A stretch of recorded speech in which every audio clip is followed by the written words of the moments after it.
Welcome back to Unfinished Story.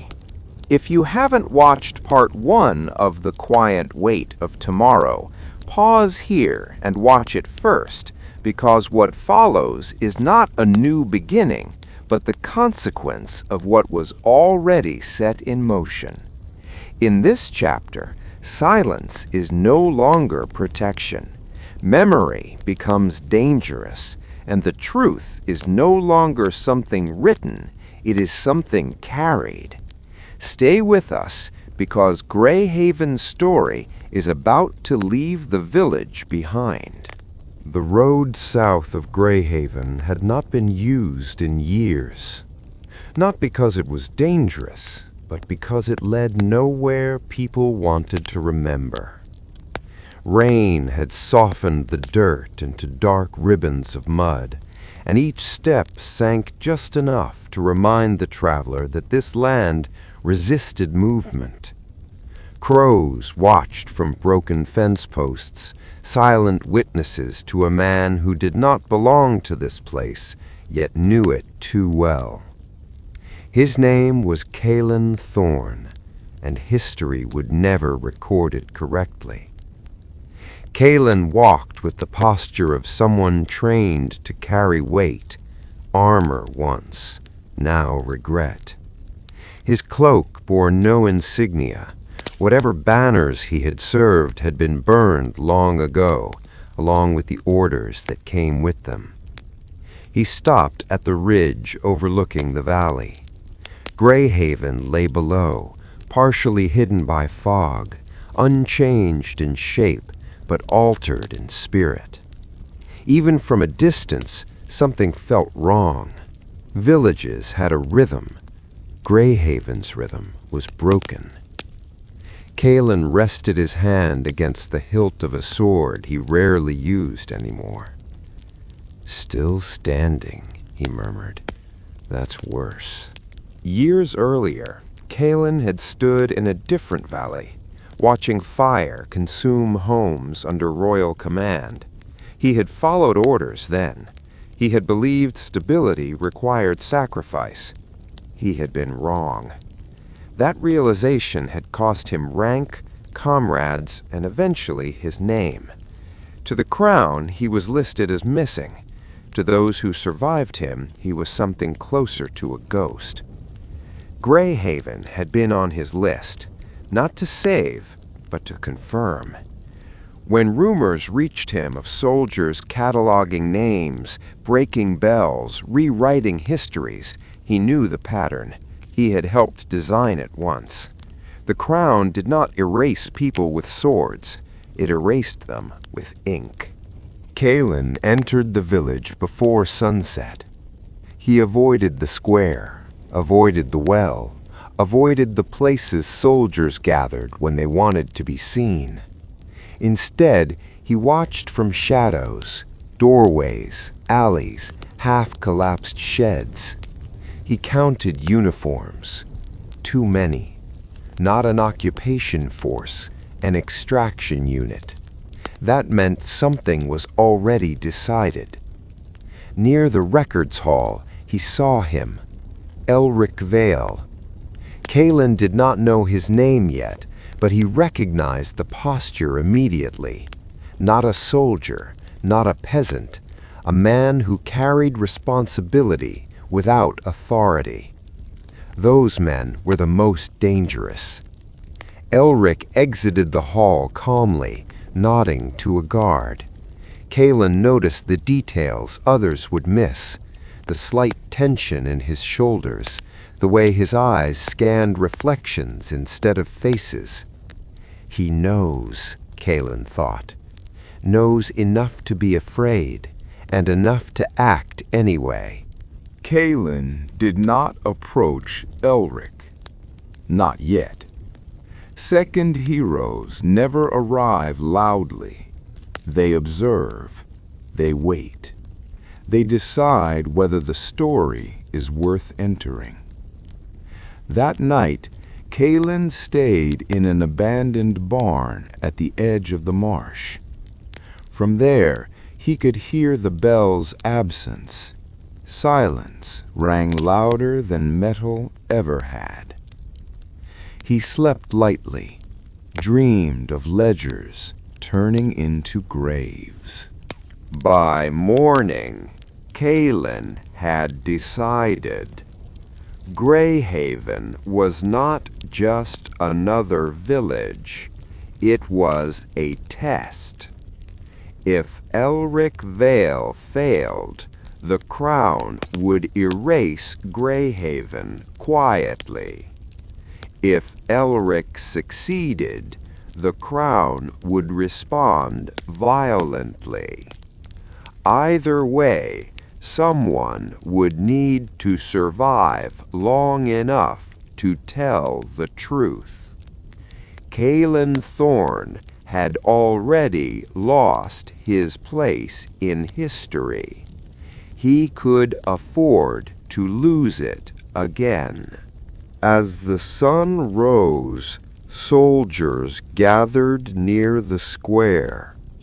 Orders were coming, and Kaelin stepped out of the shadows, not as a savior, but as a witness who knew exactly how empires silenced people, and how they could be made to choke on their own words. Kaelin Thorne learned the truth the way he had learned most things in his life, by listening to the things people assumed no one would hear. The soldiers did not speak loudly in Greyhaven. They did not need to. Orders had already been given elsewhere.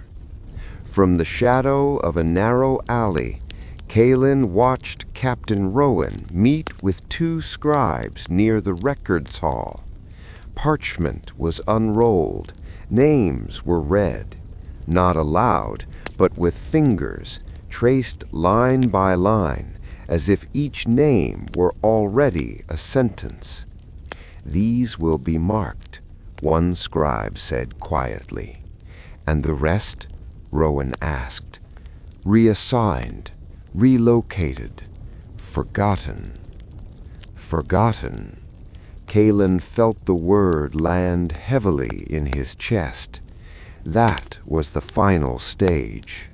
Empires, Kaelin knew, did not collapse because of rebellion alone. They collapsed when people remembered who they were. That was why the Crown feared records more than blades. A sword could kill a man. A ledger could erase generations. Greyhaven was not being punished. It was being rewritten. Kaelin moved before doubt could stop him. Elric Vale noticed the stranger before the stranger spoke. "You're watching soldiers," Elric said quietly, not turning around. "And you're pretending you don't know why," Kaelin replied. They stood near the marsh path, fog curling around their boots. "I don't know you," Elric said. "No," Kaelin agreed, "but you know what they're here to do." Elric hesitated. That hesitation told Kaelin everything. "They're not taking scrolls," Elric said. "They're copying them." Kaelin nodded, because copies travel faster than truth. Silence followed, not awkward, measured. Then Elric asked, "Why are you here?" Kaelin considered lying. Instead, he said, "Because I helped build this system, and because I know what happens after tonight." Elric turned to face him. "And what happens after tonight? Names disappear, then people do." Mara arrived before either man noticed her. "You shouldn't be talking here," she said. "They're listening more than watching now." Her eyes flicked to Kaelin. She read him quickly, too quickly for comfort. "You're not from the village," she said. "No," Kaelin replied. "But you know how soldiers think." "Yes." "That makes you dangerous," Mara said. Kaelin almost smiled. That evening, soldiers gathered in the square again. Villagers were ordered indoors, doors closed, shutters drawn. Captain Rowan stood beneath the broken bell frame. "The bell will not be replaced," he announced. "Greyhaven will adopt a new schedule. A schedule without memory." From the edge of the square, Kaelin saw the villagers' faces, confusion layered with fear. They did not yet understand what they were losing. But Elric did. So did Mara. And so did Kaelin. Later that night, Elric unrolled a single parchment on his table. Not a copy, an original. "This one," he said, "was never meant to survive." Kaelin studied it. Lineage, land, a promise recorded and sealed decades ago. One that contradicted the crown's authority in this region. "If this is revealed," Kaelin said, "they will burn the village." "If it's destroyed," Elric replied, "the crown wins forever." Mara looked between them. "And if it's hidden?" Kaelin shook his head. "They'll find it. They always do." Silence again. Then Kaelin spoke the words that shifted everything. "There is a fourth option." Both of them looked at him. "We let them think they've erased it," he said, "and make sure the truth survives somewhere they cannot reach." "Where?" Elric asked. Kaelin's voice lowered. "In someone. Records could be seized. Scrolls could be burned. Walls could be torn down. But a person who remembered carefully, completely, was harder to silence." "You want someone to carry it," Mara said. "Yes," Kaelin replied. "And if they're caught, they won't be." Elric understood first. "You," he said. Kaelin nodded. "I already don't exist." Before dawn, horns sounded. Soldiers moved through Greyhaven with purpose now. No smiles, no pretense. Captain Rowan entered the records hall. "By order of the Crown," he announced, "all remaining documents will be seized." Elric stepped aside. The shelves were almost empty. Rowan's eyes narrowed. "Where are the rest?" Elric met his gaze calmly. "Lost to time." Rowan smiled thinly. "Time," he said, "belongs to us now."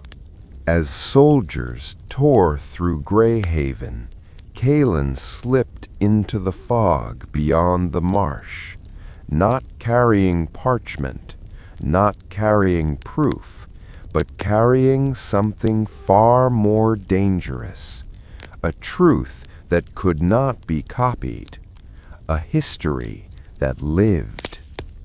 And somewhere behind him, an empire began to realize that erasing the past was never the same as controlling the future. Greyhaven did not sleep that night.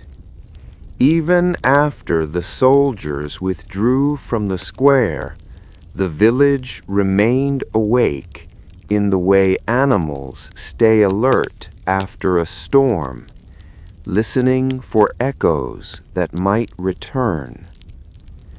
Doors stayed barred, candles burned low, whispers replaced prayers, and somewhere beyond the marsh, a man carried a memory that could fracture an empire. Kalen Thorne moved through the fog with practiced restraint. He did not hurry. Urgency made mistakes, and mistakes left tracks. Every step was measured, every pause intentional. The marsh path bent where it always had, though fewer people remembered it now.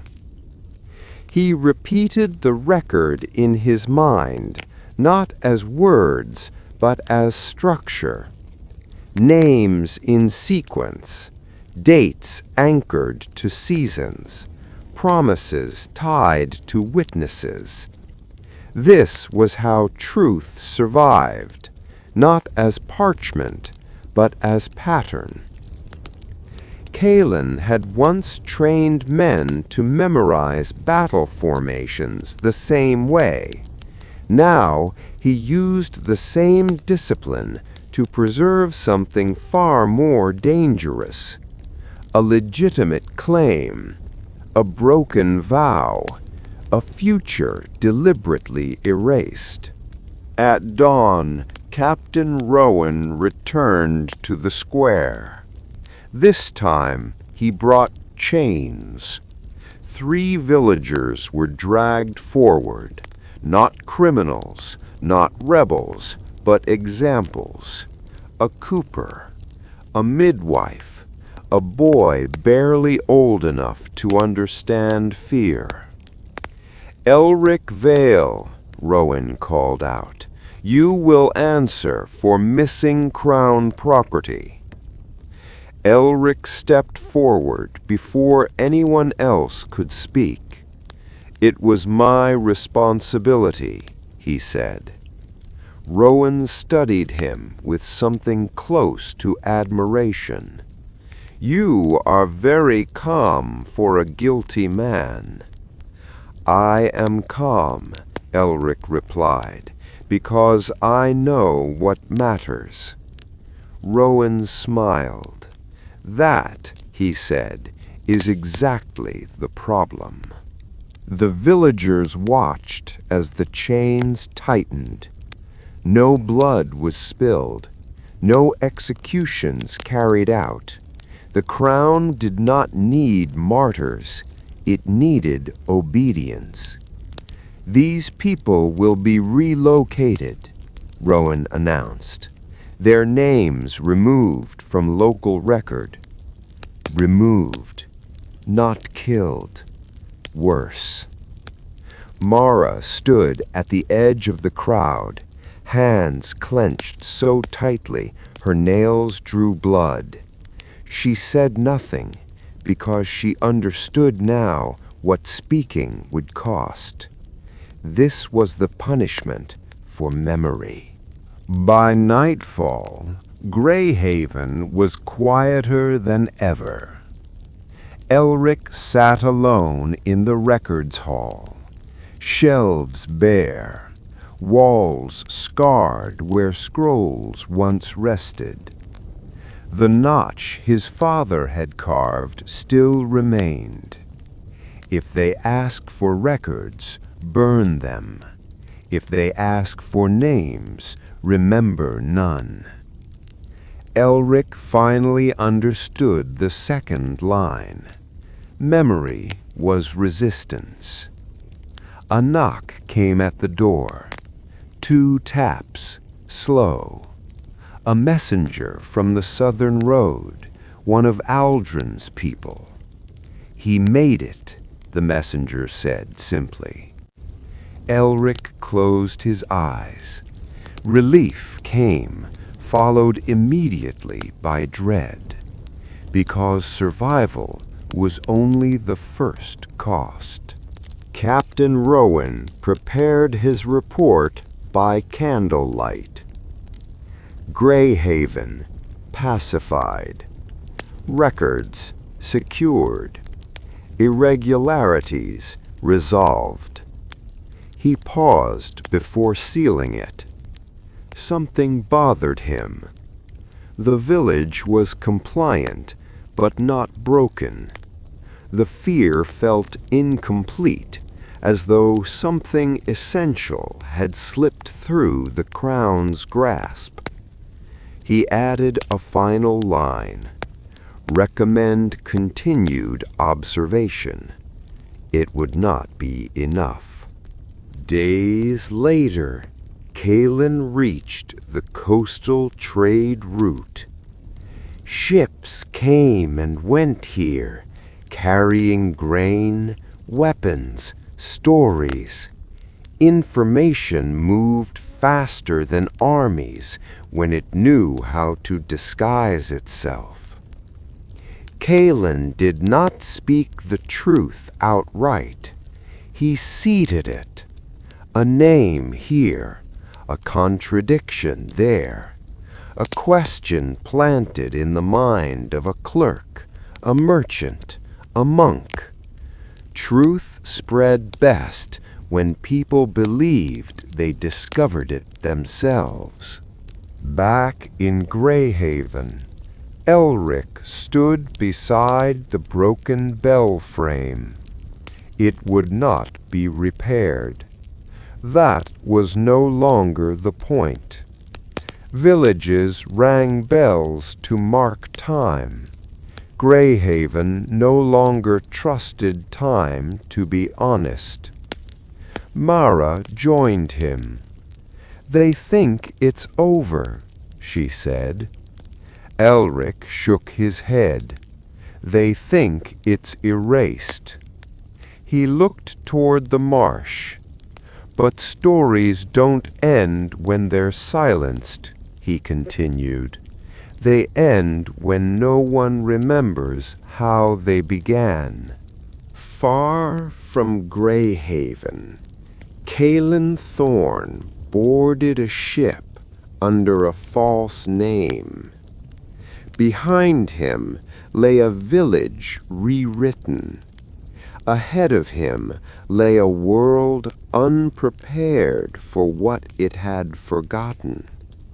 Because somewhere between memory and silence, history was shifting its weight, and the future, the one the Crown tried to destroy, was beginning to breathe.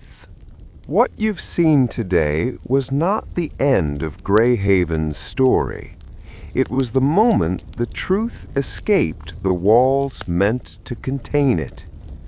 In the next chapter, the consequences will reach beyond one village, beyond one name, and power will begin to respond to what it failed to erase. If you're new here, this is Unfinished Story, where forgotten histories and unfinished lives are brought back to life.